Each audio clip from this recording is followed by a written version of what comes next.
we're a very diverse community with individuals from backgrounds, different fields. But what brings us together is our passion in solving problems through technology. So today, we've decided to bring you a speaker all the way from the University of Illinois, Urbana-Champaign. So let me just add him here to our screen.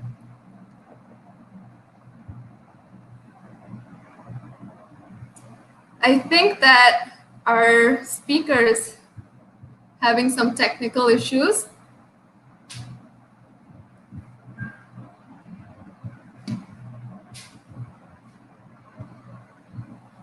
So it seems that our speaker is having some connection issues. Let's just wait for him. He'll be joining us very soon. He'll just have to reconnect in a bit.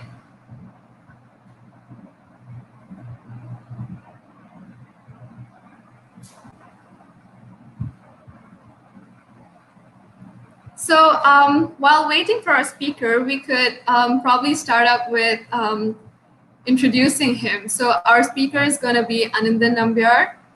He is a PhD student in the Bioengineering Department at the University of Illinois, Urbana-Champaign, and he received his bachelor's in computer science at the most intellectual colleges in the US called Reed College.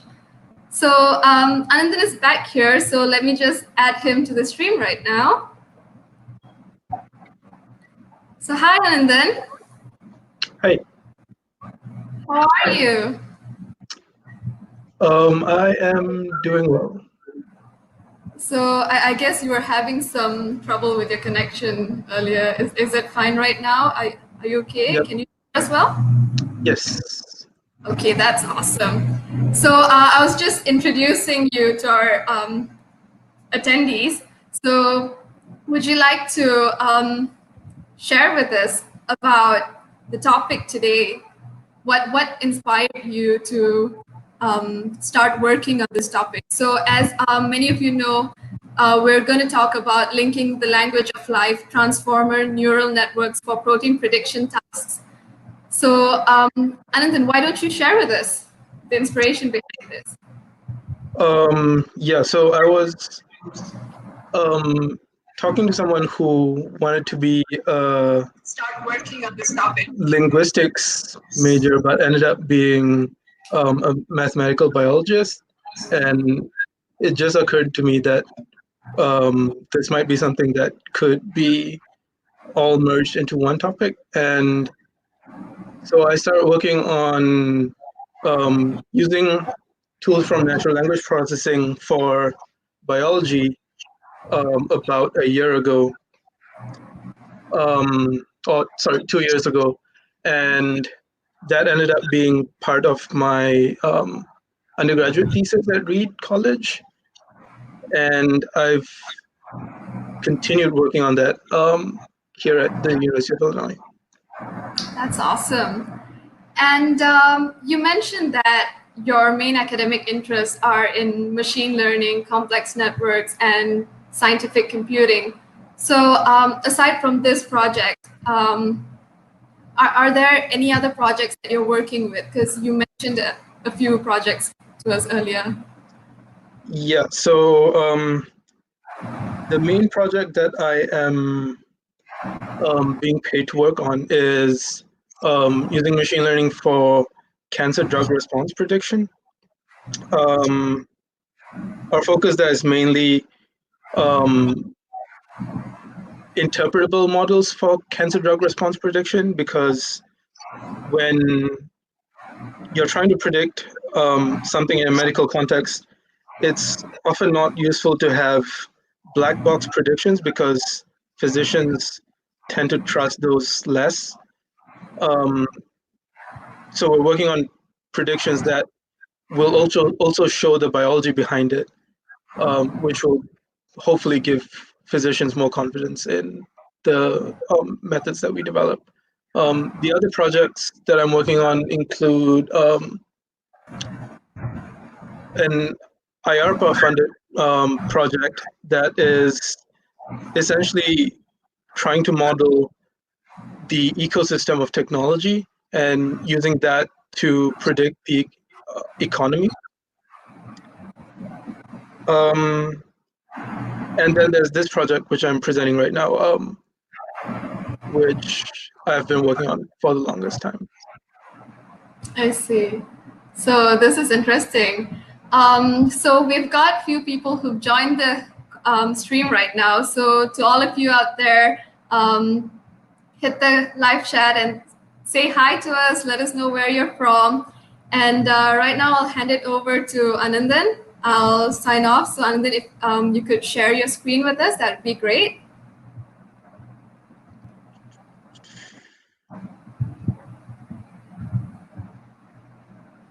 So towards the end, we'll also be having a Q&A session. So feel free to ask us any questions.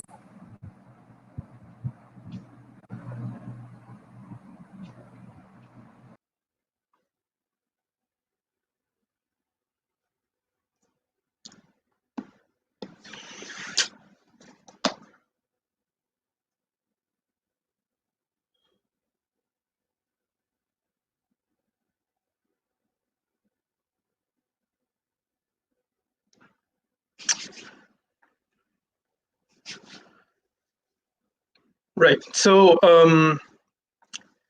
as you might have heard, today we're going to talk about this project, which I like to call linking the language of life. And so to start with, I think it's most useful to actually go through the title and try to understand what's going on over there, because I think most of the project lies within the title. So there are two parts to the title. The first is the language of life. And when I think of the language of life, I think of something that is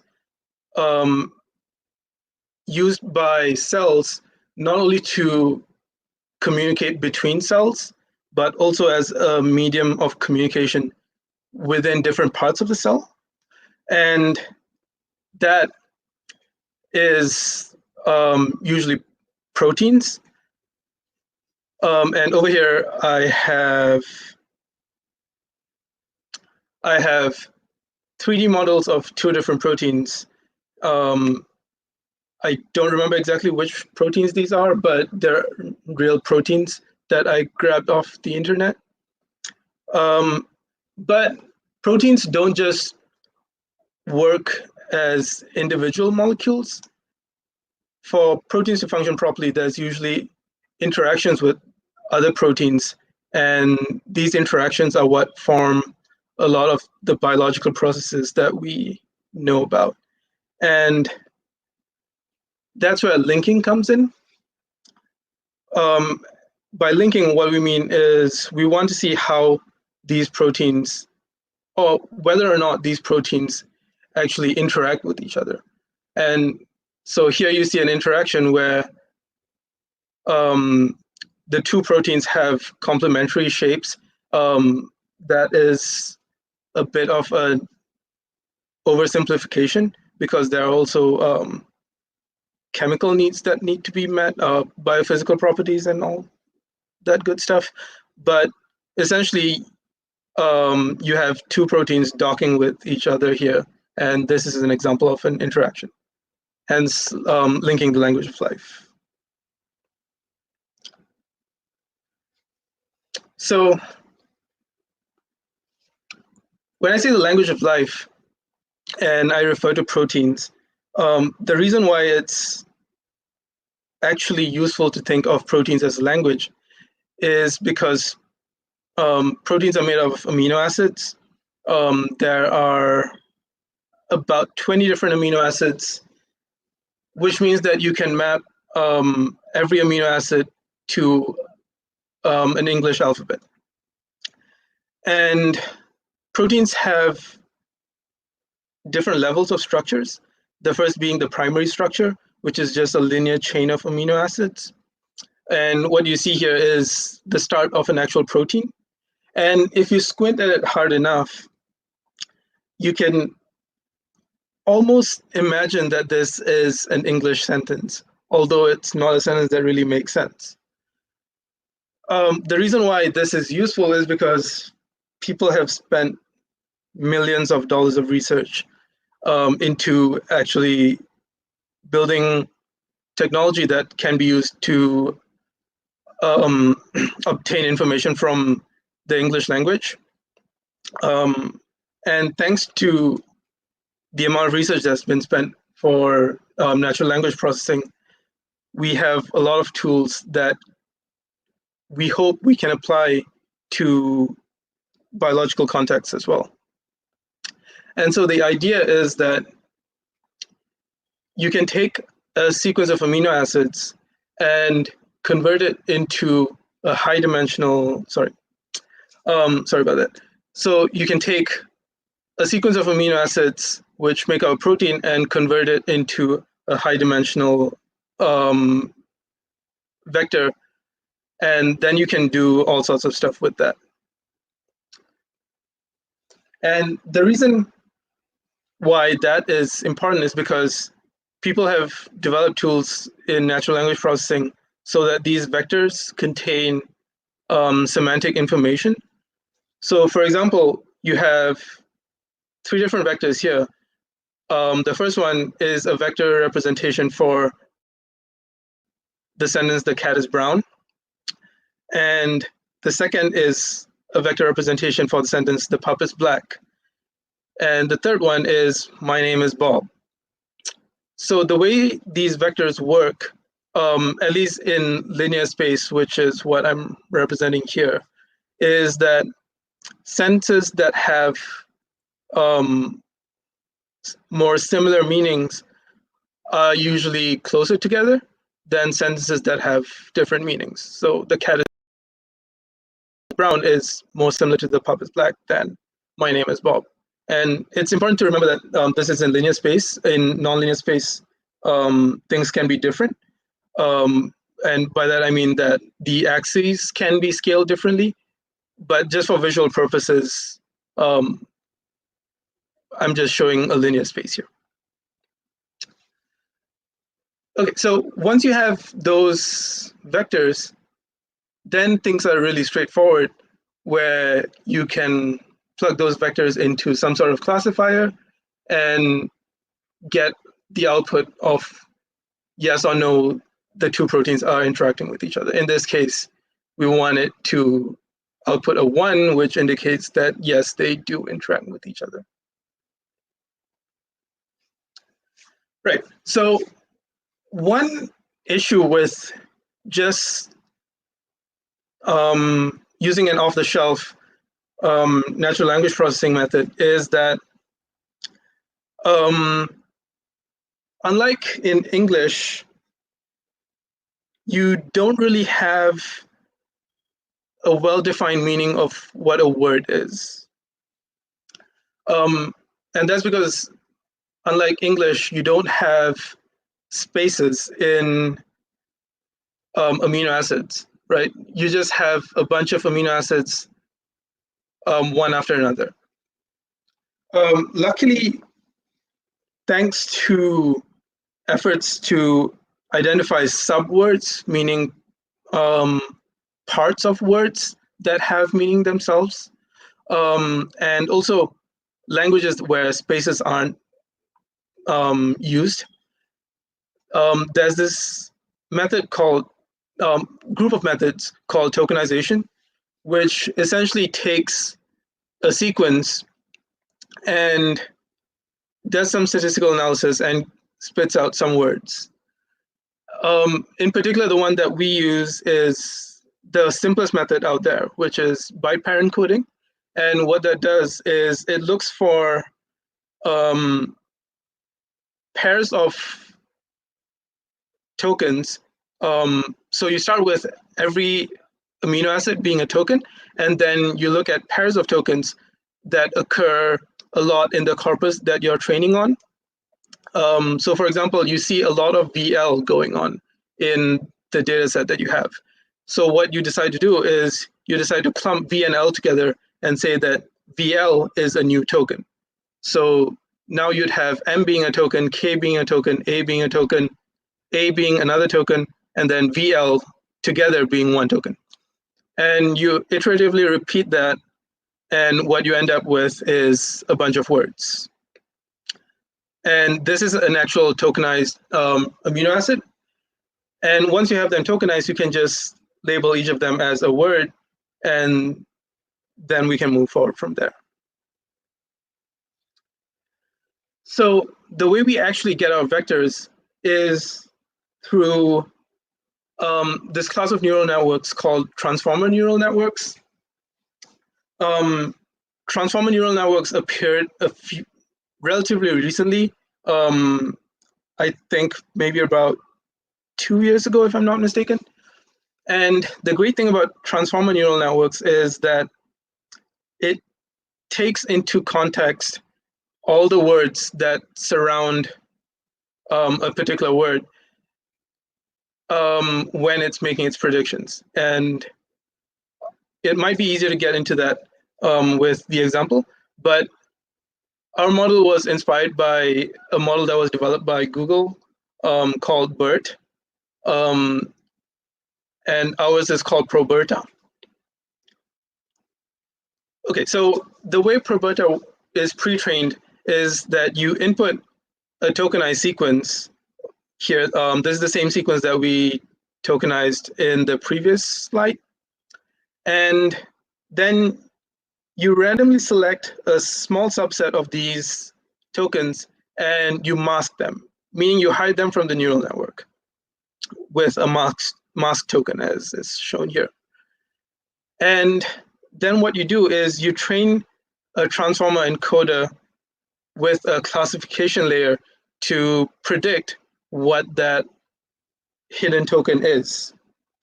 And when the transformer is making that prediction, it will not just take into account the words that came previously, like a recurrent neural network would, but it would also take into account the words that come after it.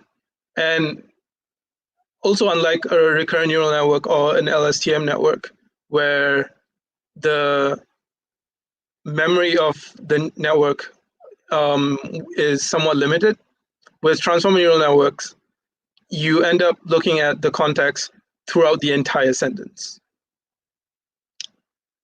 So the idea is you hide a part of the sequence and you make the network predict it. And since it's using context from the entire sequence, it should end up learning more about the sequence as a whole. And the hope was that this would carry some biological knowledge. And so this is an actual plot from our results from just pre-training. So remember that so far we haven't done any, the neural network has not received any biologically important information, not explicitly anyway. But when we plot a two-dimensional representation of those vectors, which, sorry, I forgot to mention, those vectors are 512 dimensions. You end up actually seeing some biological information. So over here, we have colored the points by the protein family. Each point here is a protein that has been embedded in the high dimensional space and then brought down to 2 dimensions. And you can see that proteins from the same family tend to clump together, right? So FAGM's family, most of them are over here in this red clump here. You have the universal ribosomal protein UL5 family over here, but it's not perfect. So for example, you see that ribosomal activating protein family is kind of split up between these 2 points, these 2 clusters. But it's still surprising because we have not introduced any biological information to the network yet. This is just based on a general purpose task.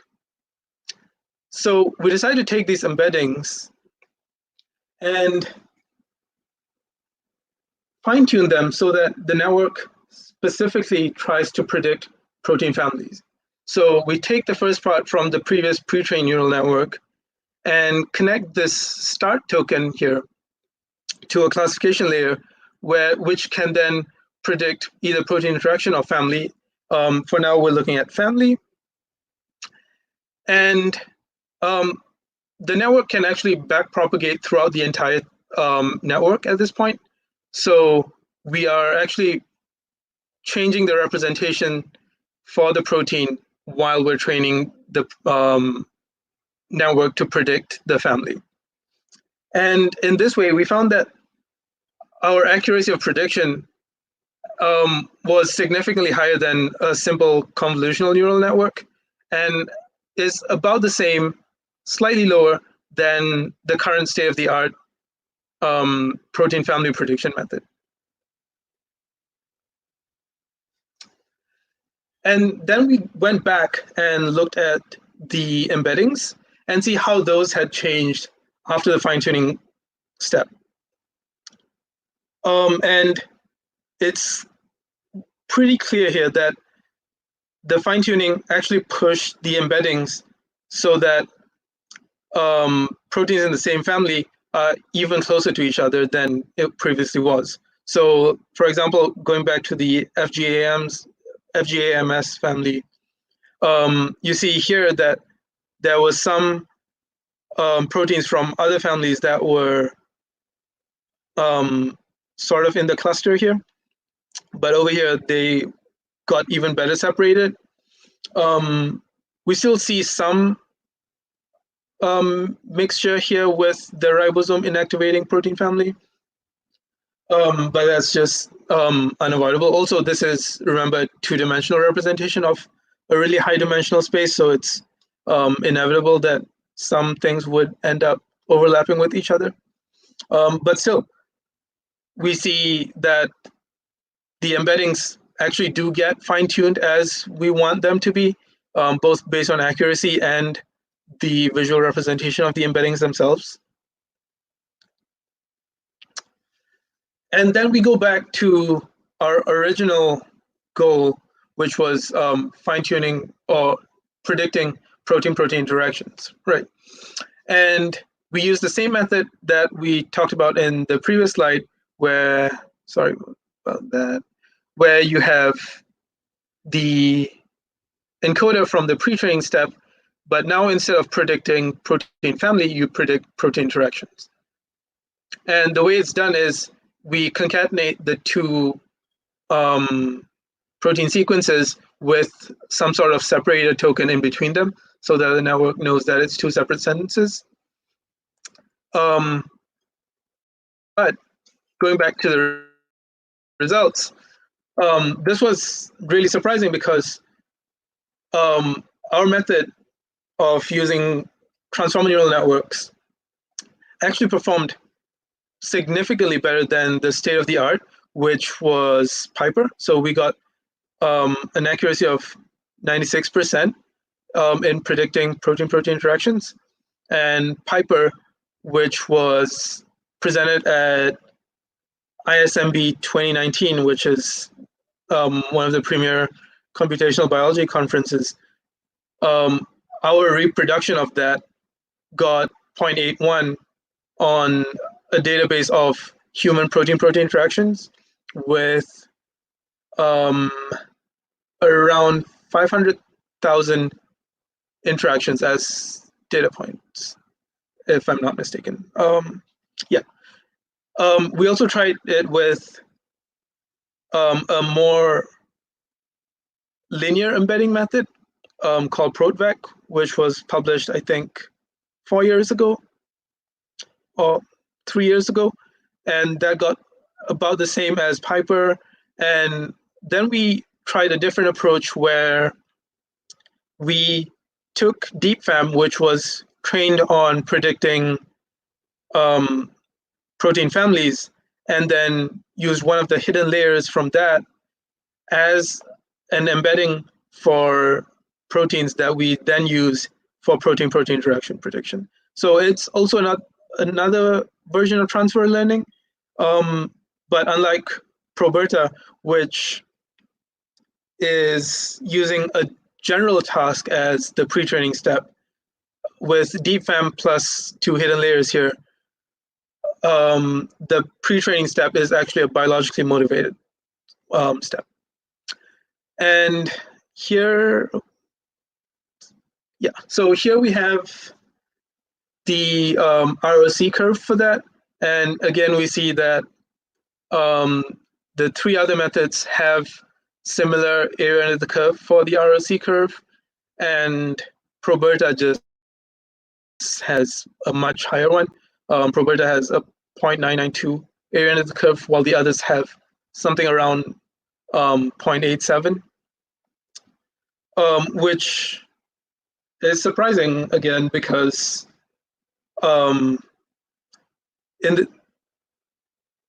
it's not really expected that a method that was not originally developed for protein interaction prediction would do this well, especially since Piper was actually developed for protein-protein interaction prediction.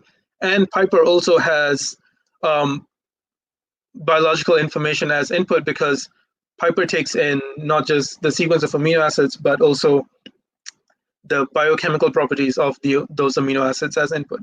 And like I mentioned earlier, protein-protein interactions not just depend on the shape of the protein, but also the biochemical properties of the amino acids themselves, because that's the only way they can interact with each other. Sorry.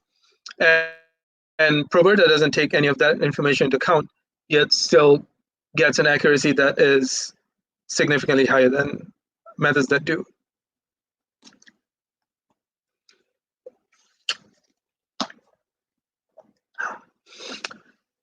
Right, so then we decide to look at what kind of information is actually stored in the embeddings produced by ProBERTA, because we didn't feed in any biologically relevant information at the pre-training step, but it seems to do well.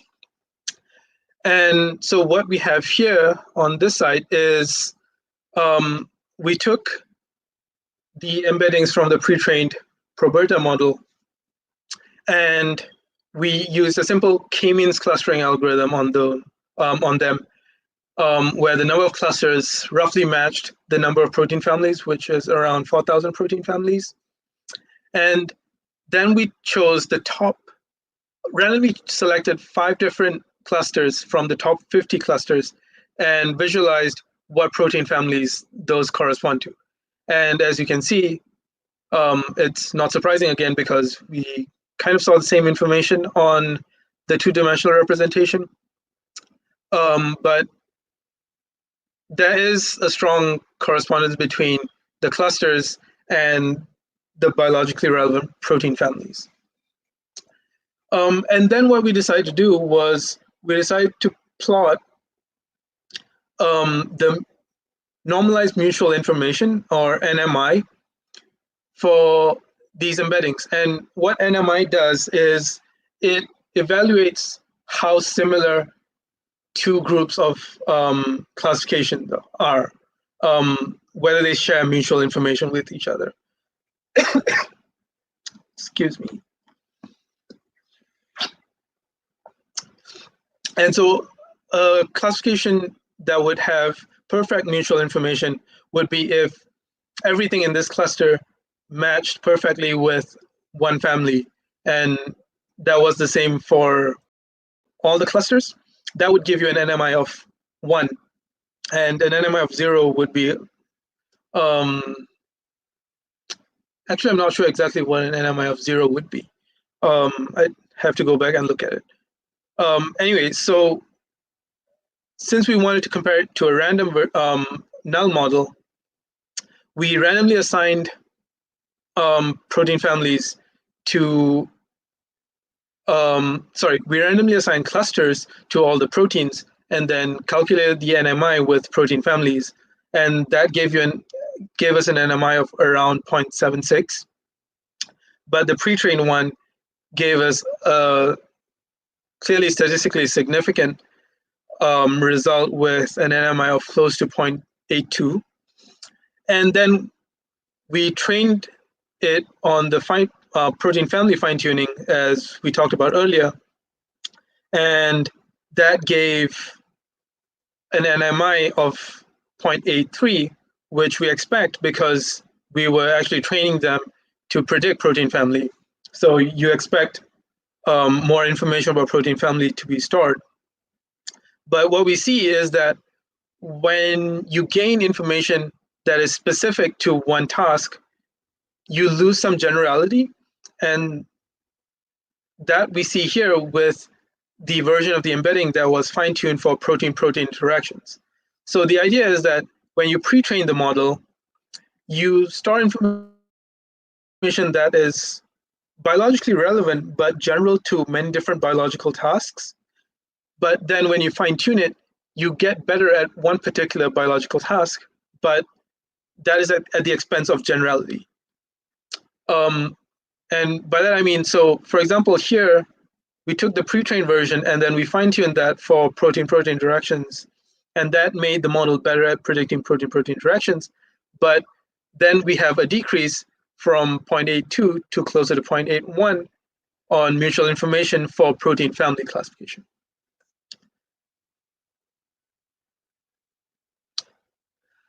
And then we decided to look at how robust our model is with the amount of data that is used for training.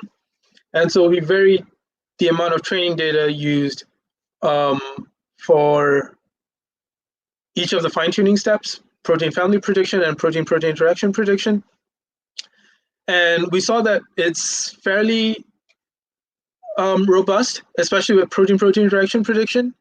But it's important to note that we have significantly more data for protein-protein interaction prediction than protein family classification, which is why you see the drop earlier.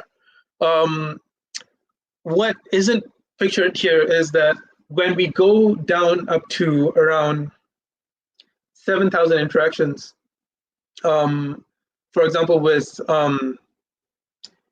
predicting protein interactions in the context of yeast, where we have only about 7,000 data points to use compared to the human model where we have around 500,000 data points to use, we significantly lose accuracy and we don't perform as well as the state-of-the-art methods. But for big enough data sets, we perform much better than the state-of-the-art for protein-protein interaction prediction.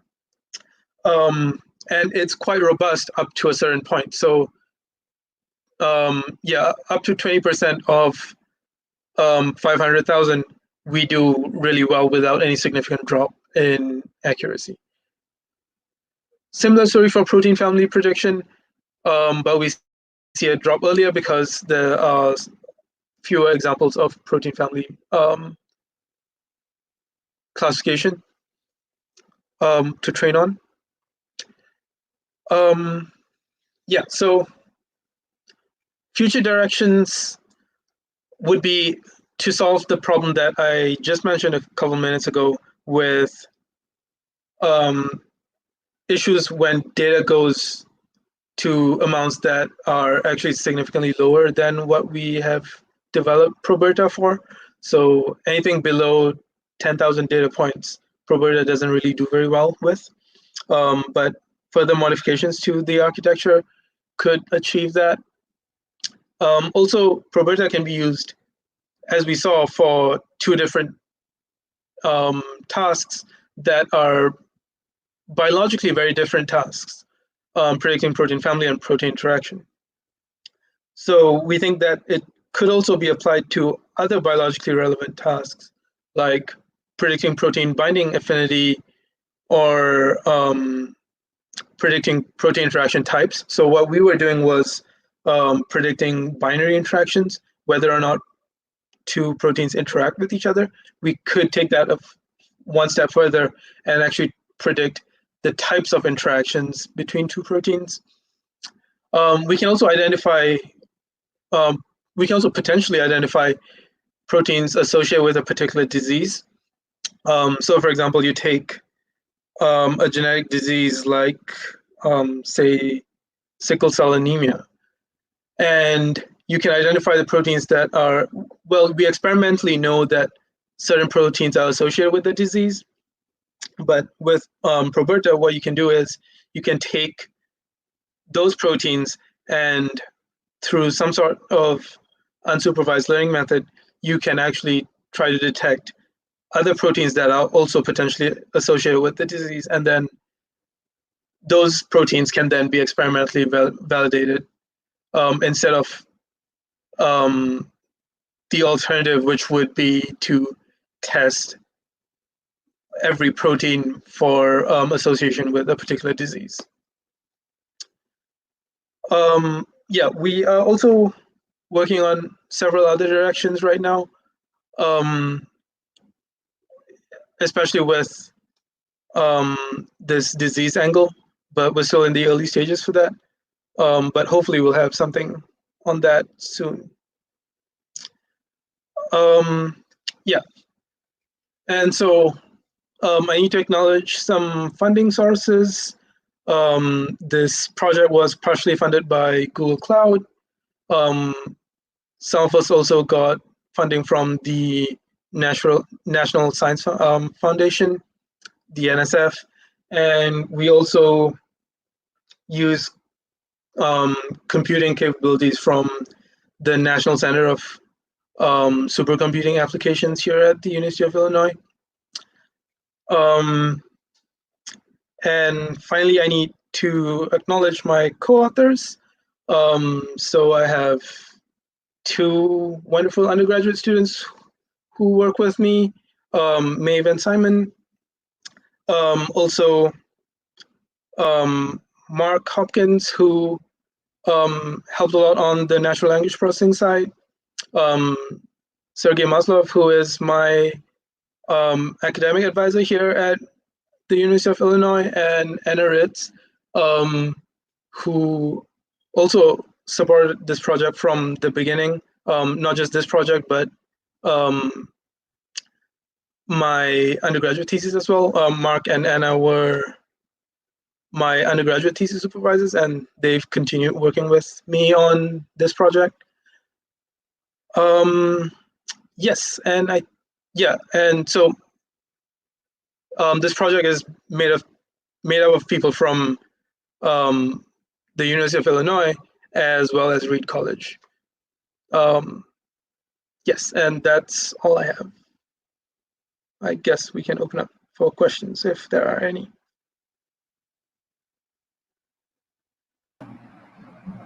So thanks a lot, Ananthan, for your insightful talk. So right now we've got one question on our live chat. So we've got someone asking if this model can be used for other fields too.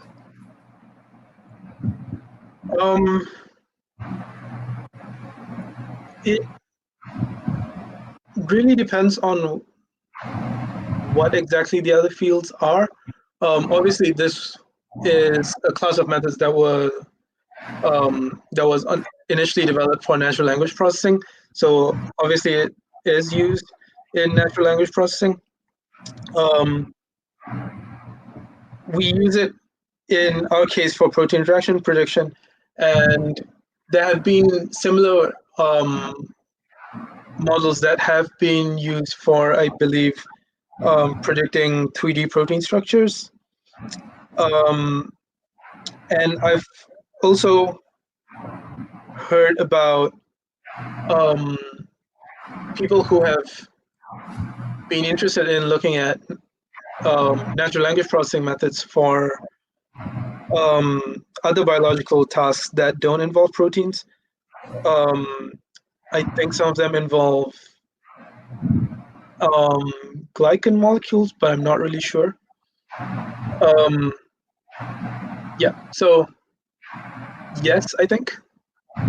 Depends on what kind of applications you're thinking about, but yeah. All right, we have another question. So he says, thanks for the talk. If we would like to research further, what websites, books, or articles do you recommend?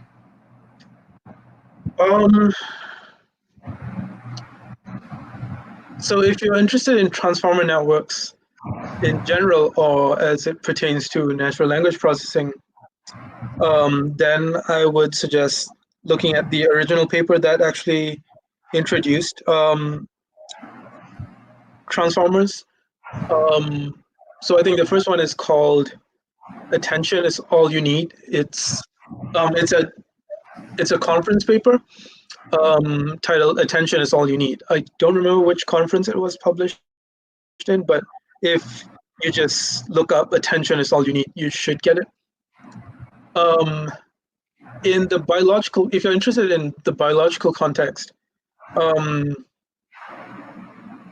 there haven't been a lot of applications of transformers for biological purposes.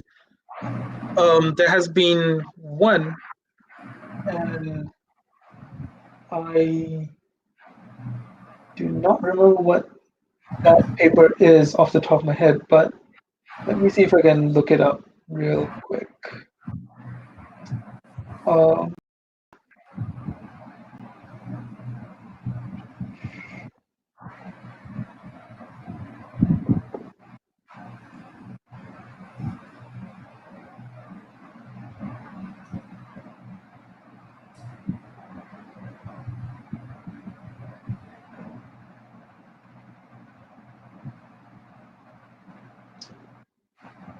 So there was a paper that was put out as a preprint very recently, titled "Biological Structure and Function Emerge from Scaling Unsupervised Learning to 250 million protein sequences." And the first author for that is Lawrence. Also, we are actually publishing a paper that will hopefully be out soon. We expect a preprint to be out within 1 week, and the tentative title is "Transforming the Language of Life: Transforming Neural Networks for Protein Prediction Tasks." And we're hopefully going to submit that to a conference within the next week or so, and if all goes well, that should be published in a few months. But the preprint should be out in 2 weeks. That's sorry, 1 week. So I guess you could share it with us, and we could share it with our community after it's published. Yeah, sure. And also the papers that you mentioned earlier, it would be great if you could share it with us. And to Ong, who asked for the recommendations, we will share it on DSC UM's platform. So hopefully that would help. And let's see if we have any other questions. So this is not a question, this is a comment. So Mark like says that it's his first time to know about transformer encoder. So do you have any advice for those who are new to this, who want to start off working on transformer encoder or any similar projects?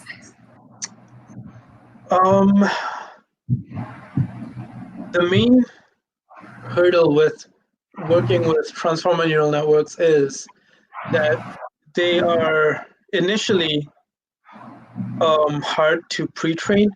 And by hard, I mean that they take up a lot of computational resources. We were actually struggling with that in the beginning, but then we were lucky enough to get some funding sources and stuff. But if you want to work with transformer neural networks for natural language processing, it's significantly easier because Google has already put out pre-trained models. So models that have already gone through the whole mask language modeling task where you mask words and then make it predict the words. So it's already done the first step, and you can use that to fine tune it for whatever tasks that you want with natural language. If you want to pre-train a model from scratch, there is framework available for you to do that. So the FairSeek library actually allows you to do that. But the issue is you would need enough computational power. Depending on how big your corpus that you want to pre-train on is,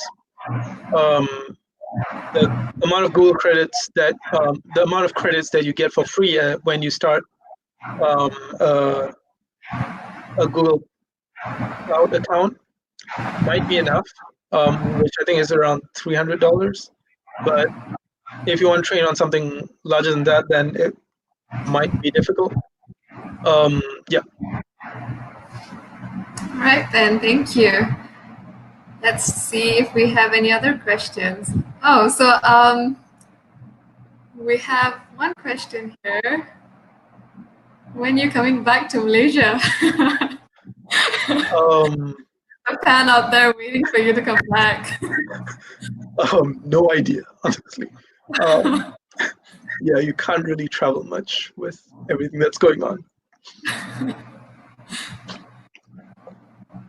All right, then. I guess that's about it. No more questions we have. Yeah. So yeah, that's about it for now. Our Q&A session is over. So is there anything you would like to share with students out there who are passionate about being developers? Any tips or any insight that you'd like to share with them? I guess that you might get ideas that might seem crazy initially, like treating biology as a language, but if you get creative enough, it might work out. Yeah, and also it's never too early to start on research projects. Yeah, I started as an undergraduate. Maeve and Simon are undergraduates, so wanting to do research early on in your academic career is really doable. Maeve and Simon are second and first year students, so yeah. All right then. So that's it for tonight. Thanks everyone for joining us and for staying up till nearly 10 here. Yeah, and thanks a lot, Ananthan, for joining us. I guess it has been really helpful for many of our students in our community because we've been getting requests lately, many requests from students asking on sample applications of how ML can be used because we've been having workshops on ML and app development recently, and we've been having a lot of students asking on the application part, and I guess this could be a great start for them. And so just before we end, I'd like to just share about the Developer Student Club's lead application that's open right now. So the application is open till 15th of May. So all of you out there, no matter which university or which country you're in, please do take this opportunity to have a look at it. And if you don't have a DSC community in your university, you could apply for it and start up your own community for your campus. Or if you already have a DSC on your campus, feel free to join the community. So trust me, it's a great experience you wouldn't want to miss. So that's it from us. Thank you for joining us. Ananthan, once again, thanks a lot for joining us. So Yeah, sure. good night, everyone.